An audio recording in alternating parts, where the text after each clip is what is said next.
morning students. Now you are going to study about social science 8th standard from civics unit 1. The lesson name is how the state government works. அதாவது மாநில அரசினுடைய செயல்பாடுகளை பத்தி இந்த லெசன்ல நம்ம பார்க்க போறோம். முக்கியமா இந்த லெசன்ல நம்ம என்ன பார்க்க போறோம் அப்படின்னு பாத்தீங்கன்னா explanation of answer in 1 or 2 sentences. அதனுடைய explanation தான் நம்ம இப்ப பார்க்க போறோம். First question, answer the following in 1 or 2 sentences. First question பாத்தீங்கன்னா name the 2 houses of the state legislature. State legislatureனா மாநில சட்டமன்றம். மாநில சட்டமன்றத்துல 2 அவைகள் இருக்கு.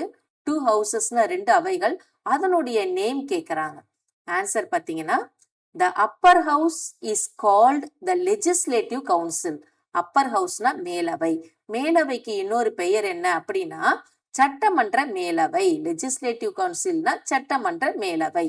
அடுத்த பாயிண்ட் பாருங்க, the lower house. lower ஹவுஸ்னா கீழவை. the lower house is called the legislative assembly. lower ஹவுஸுக்கு இன்னொரு பெயர் இருக்கு, அதுக்கு பேரு லெஜிஸ்லேட்டிவ் அசம்பிளினா சட்டமன்ற கீழவைன்னு அர்த்தம். நீங்க இதுல என்ன ஆன்சர் மட்டும் எழுதினா போதும் அப்படின்னு பாத்தீங்கன்னா the upper house and the lower house இதை மட்டும் எழுதினீங்கனாலே உங்களுக்கு ஃபுல் மார்க் உண்டு. Next question, write the qualifications of the members of the legislative assembly. அதாவது சட்டமன்றத்துல உறுப்பினர் ஆகணும்னா அவங்களுக்கு என்னென்ன தகுதிகள் இருக்கு அப்படின்றத தான் நம்ம பார்க்க போறோம். The members of the legislative assembly must have the following qualifications. அதாவது சட்டமன்றத்துல மெம்பரா ஆகணும்னா அவங்களுக்கு என்னென்ன தகுதிகள்லாம் கண்டிப்பா இருக்கணும் அப்படின்னு பாத்தீங்கன்னா first he must be a citizen of India. இந்திய குடிமகனா இருக்கணும். அவர் முதல்ல கண்டிப்பா இந்திய குடிமகனா இருக்கணும். அடுத்தது பாத்தீங்கன்னா he should have completed 25 years of age. அவருக்கு கண்டிப்பா எத்தனை வயசு முடிச்சிருக்கணும்னா 25 வயது நிரம்பியவரா இருக்கணும். Next, he cannot be a member of the legislative assembly if he is a member of either of the houses of the parliament. பார்லிமெண்ட்ல 2 houses இருக்கு. என்ன ஹவுசஸ்னா Appar house, lower house. இந்த ரெண்டுத்துலயுமே அவங்க என்னவா இருக்கக்கூடாதுன்னா மெம்பரா இருக்கக்கூடாது. இன்கேஸ் அவங்க மெம்பரா இருக்கிறாங்கன்னா அதை ரிசைன் பண்ணிட்டு தான் இந்த லெஜிஸ்லேட்டிவ் அசம்பிளில மெம்பரா ஆக முடியும்.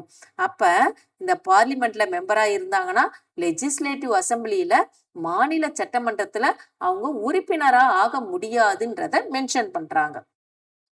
Next question, how is the chief minister appointed? Chief மினிஸ்டர்னா மாநில முதலமைச்சர். முதலமைச்சர் எவ்வாறு நியமிக்கப்படுகிறார் அப்படின்னு பாத்தீங்கன்னா the governor appoints the leader of the majority party in the state legislative assembly as the chief minister. அதாவது மெஜாரிட்டி பார்ட்டினா பாத்தீங்கன்னா பெரும்பான்மை பெற்ற கட்சியினுடைய அந்த தலைவரை தான் என்னவா எடுப்பாங்க, சட்டமன்றத்துல இருக்க அந்த பெரும்பான்மை பெற்ற கட்சியினுடைய தலைவரை சீஃப் மினிஸ்டரா யாரு நியமனம் பண்றாருன்னா கவர்னர் தான் நியமிக்கிறார். இந்த படத்தை பாத்தீங்கன்னா உங்களுக்கு தெரியும். Next question, how is the council of ministers formed?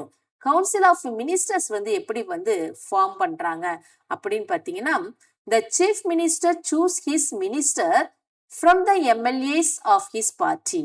அதாவது அவருடைய கட்சியில எம்எல்ஏ இருப்பாங்க இல்லையா, எம்எல்ஏனா மெம்பர் ஆஃப் லெஜிஸ்லேட்டிவ் அசம்பிளி, சட்டமன்ற உறுப்பினர்கள்.